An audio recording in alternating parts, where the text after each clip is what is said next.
character ko as Roan, relatable niya eh. Sobra ako nakaka-relate. I'm sure lahat, hindi naman lahat, karamihan siguro sa mga kababaihan, nakaedad ko, makaka-relate dito sa sitwasyon ni Roan.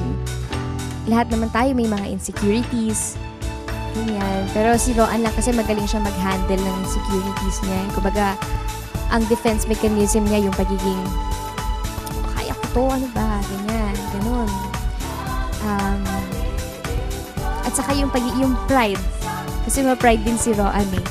So, yun yung mga maituturo ng storya kung paano magpakumbaba din at saka tanggapin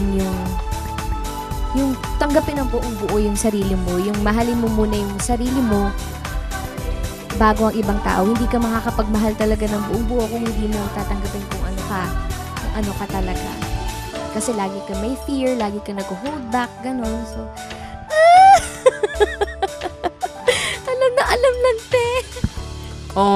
Siguro yung sacrifices na ginagawa ni Eric para sa pamilya niya. Mahal niya ang pamilya niya. Ano naman siya, on the outside, mayabang, defensive, pero in the inside, mabait na caring din siya sa ibang tao, pero he just misunderstood. Iba, kasi, well, si Eric, ang dami niyang kasamang PSG. Ako naman wala. Yeah, I have a dog, yung malaking dog, parang PSG na rin yan. Yun, siguro, iba kasi yung status ng anak ng presidente sa celebrity. Yes. I'm so excited talaga. Tingin ko maganda talaga, ramdam na ramdam ko talaga eh.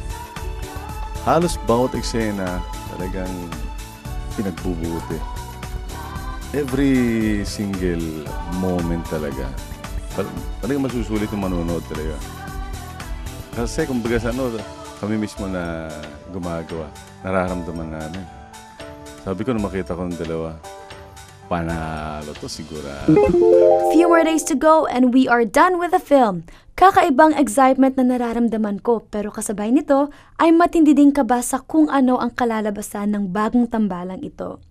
Sana mas tumindi pa ang suporta ninyo sa amin at magustuhan ninyo ang ginagawa naming pelikula para sa inyo. Everything is turning out great so far. Sana magtuloy-tuloy. Till my next entry, Love, Sarah.